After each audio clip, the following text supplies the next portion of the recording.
Minute. Ashok की 5 पत्नियां थीं। असंदिता देवी, करुवाती, पद्मावती, नित्यरक्षरा, जिसमें अशोक का सर्वाधिक प्रभाव करुवाकी का था।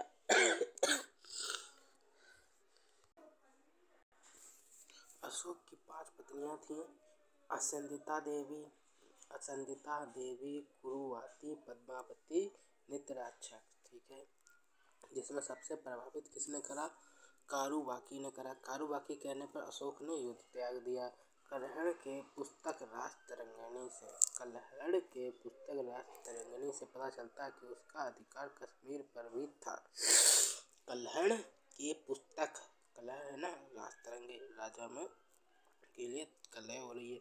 अशोक ने कश्मीर में झेलम नदी के तट पर श्रीनगर की स्थापना किया तथा नेपाल में ललितपल्लम देवपत्तनम नामक नगर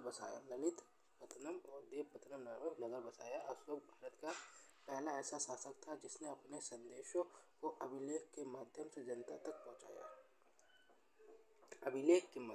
अशोक को अभिलेख लिखने की प्रेरणा इराक के राजा डेरियस दारा या दाए बाहू से मिली।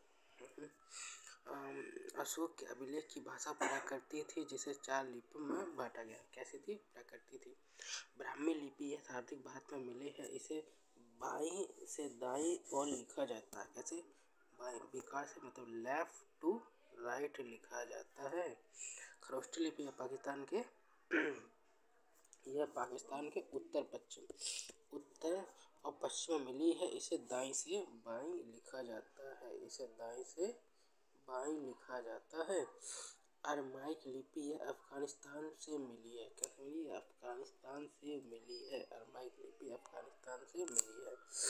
अरमाइक कैसा है? अफगानिस्तान का। ग्रीक लिपि अफगानिस्तान के उत्तरी सीमा से मिली है। ग्रीक। अशोक के शिलालेख को पहली बार फैन टेलर 1750 में खोजा गया। अशोक के अभिलेख को पढ़ने और समझने के लिए पहली सफलता जेम्स प्रिंसिपल लाए पढ़ने। अशोक ने अपने अधिकतर अभिलेखों में अपना नाम देवनाम प्रियदर्शी लिखवाया। मध्य प्रदेश के गुजरात तथा कर्नाटक की मस्की और नेदार तथा उदगेलम अभिलेख में अशोक का नाम स्पष्ट अशोक लिखा हुआ है। पहले देवनाम प्रिय जो है किसका नाम है? अशोक का नाम है। ठीक है।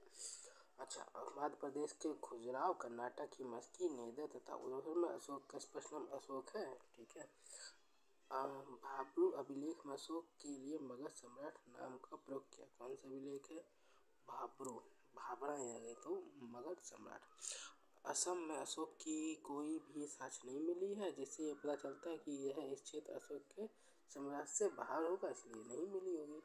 अशोक 8400 स्तूपों का निर्माण कराया। अशोक के शिलालेखों को 3 भागों में बांटा जा सकता है: शिलालेख, स्तंभलेख और गुहालेख। गुहालेख गुफाओं के लिए हो गया। स्तंभलेख इसमें दीर्घ स्तंभ है। छोटे छोटे और लघु अभिलेख में विभाजित किया गया है। इसे बृहद शिलालेख व लघु शिलालेख में विभाजित किया गया है। किसे? शिलालेख है ना, इसे बृहद शिलालेख और लघु शिलालेख में विभाजित किया गया है। किसे? शिलालेख को बृहद शिलालेख और लघु शिलालेख में विभाजित किया गया है। अशोक के चतुर्दश शिलालेख। प्रथम शिलालेख, इसमें अहिंसा पर बल दिया है। किसके? अहिंसा पर बल दिया और पशु बलि पर रोक दिया है। सभी मनुष्य मेरे बच्चे हैं। द्वितीय अभिलेख, इसमें पशु चिकित्सा की चर्चा की गई। साथ ही दक्षिण भारत में राज्य पशु चिकित्सा चेर पांडा, श्रीलंका केरपुत्र सरिया की चर्चा, किंतु चोल वंश की चर्चा नहीं की है। इसकी नहीं करी है, चोल वंश की चर्चा नहीं की है। तृतीय अभिलेख, इसमें अशोक ने 3 अधिकार राजुक, युक्त और प्रदेशक का चर्चा किया है। 3 अधिकार। तीसरा राजुक राज संयुक्त है, प्रदेशक है जो धर्म के प्रचार के लिए थे। अशोक ने इस अभिलेख में राजकीय अधिकारियों को आदेश जारी किया कि वे हर 5वें वर्ष दौरे पर जाएं। इसमें धर्म संबंधित कुछ नियम भी निर्देशित है। तृतीय में क्या कह सकते हैं? धर्म संबंधी कुछ निर्देशक हो सकता है। ठीक है, और बताओ। धर्म के प्रचार के लिए आए। चतुर्थ अभिलेख इसमें भौरी घोष युद्ध के स्थान पर बौद्ध की नीति है कि बुद्ध अपना, चौथे में बुद्ध है। अच्छा, पांचवे में क्या है, धम्म महामात्र नामक अधिकारी की चर्चा है जो धार्मिक जीवन की देखरेख करता है। इसमें समाज और वर्ण व्यवस्था उल्लिखित है। समाज और वर्ण व्यवस्था पांचवा है ना, 5 उंगली बराबर करो भैया, कर दिए। छठा अभिलेख इसमें अशोक ने कहा कि मेरा अधिकार जन कल्याण के लिए जब चाहे मुझसे मिल सकते हैं। इसमें आत्मनियंत्रण संबंधी शिक्षा दी जाएगी। आत्मनियंत्रण, ठीक है, जन कल्याण के लिए है भैया, तुम्हारे लिए हम सब है। सातवां अभिलेख इसमें अशोक ने विभिन्न धर्मों के आपसी समन्वय की बात की कि भैया सब मिलजुल के रहें। कहिए रहे। सबसे बड़ा अभिलेख ये है, इसमें तीर्थ यात्रा की चर्चा करी गई है। ठीक है। अच्छा, आठवां अभिलेख इसमें अशोक के धम्म यात्रा की चर्चा है। धम्म यात्रा की चर्चा जो राज अभिषेक से 8वें वर्ष से प्रारंभ है। राज अभिषेक के 10वें वर्ष गया और 20वें वर्ष लुम्बिनी गया। ठीक है, यात्रा से संबंधित है, वही बुद्ध की। नौवां अभिलेख इसमें अशोक ने छोटे मोटे त्योहारों पर प्रतिबंध लगाया दिया। इस शिलालेख में सच्ची शिष्टाचार और सच्ची भेंट का उल्लेख है। मोस्ट इम्पोर्टेंट त्योहार, नो फेस्टिवल। 10वां अभिलेख इसमें धर्म के महत्व के बारे में चर्चा है। धर्म के महत्व सम्राट अशोक ने आदेश जारी किया कि राजा तथा उच्च राज अधिकारी हमेशा ही प्रजा के हित के बारे में सोचेंगे। 11वां अभिलेख अशोक ने कहा कि मेरे अधिकार ब्राह्मणों को ना सताए। मेरे अधिकारी ब्राह्मणों को भैया ना सताए। 12वां अभिलेख इसमें स्त्रियों के स्थिति में सुधार के लिए स्त्री महामात्र नामक अधिकारी की चर्चा की जो हर प्रकार के विचारों के सम्मान की बात कही गई। अच्छा, ये हम स्त्रियों के लिए भी सोच रहे हैं। अच्छा, मतलब 99 भाई को मार के अब तो भला बनना चाह रहा है। 13वां अभिलेख इसमें कलिंग युद्ध की चर्चा करी गई है।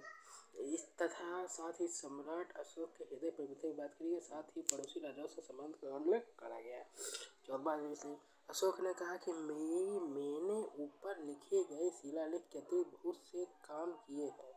मैंने ऊपर लिखे गए शिलालेख के अतिरिक्त बहुत से काम किए जो इसमें नहीं है लिखे गए हैं। अच्छा, इसके लिए लिखने वाले जिम्मेदार है, मैं नहीं। मैं नहीं जिम्मेदार हूँ, समझे। अब आ जाओ,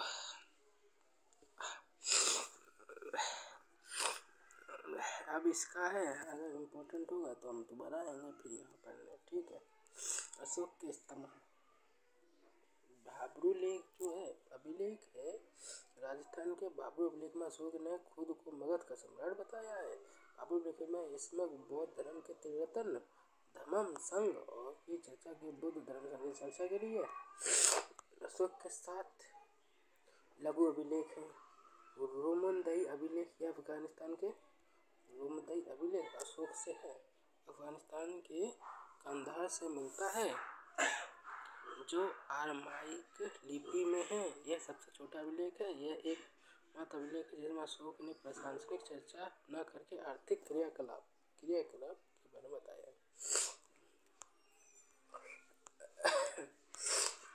ऐसे तो बहुत सारे अभिलेख हैं, तो क्या करा जाए। सूर्य एक गुना, देखो फिर वही बात, क्या इम्पोर्टेंट आएगा तो हम दोबारा फिर आएंगे।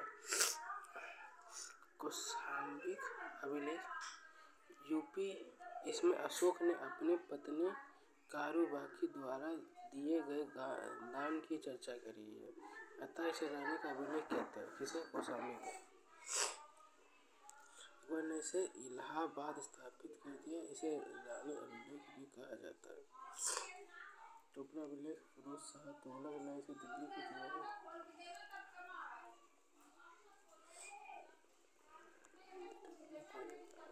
मेरठ में था। तुगलक ने दिल्ली का तुगलक स्थापित किया। रामपुरवा ये बिहार का चंपारण में है। लोरिया नंदन यह बिहार का चंपारण में है। सोनी कुली यह पाकिस्तान के कंधार इलाही ग्रीक और अरामाइक लिपि से लिखा गया है। कलिंग अभिलेख में अशोक ने कहा कि संसार के सभी मानव मेरी संतान हैं। मैं एक और माँ की भांति उसके सांसारिक और तथा परलौकिक जीवन की कामना करता हूँ। क्या है कलिंग अभिलेख में क्या कहा कि संसार के सभी मानव मेरी संतान हैं। अशोक ने कहा कि जिस प्रकार एक माँ अपने बच्चों को योगाधाम को देकर निश्चित हो जाती है, उसी प्रकार मैं भी समाज की देखरेख के लिए राजुक को नियुक्त किया है। राजुक अच्छे व्यक्ति को पुरस्कृत कर सकते हैं और गलत व्यक्ति को दंडित। अशोक ने गुहा लेखों की संख्या 3 है, जो बिहार में गया के निकट बराबर की पहाड़ी की गुफा में स्थित है।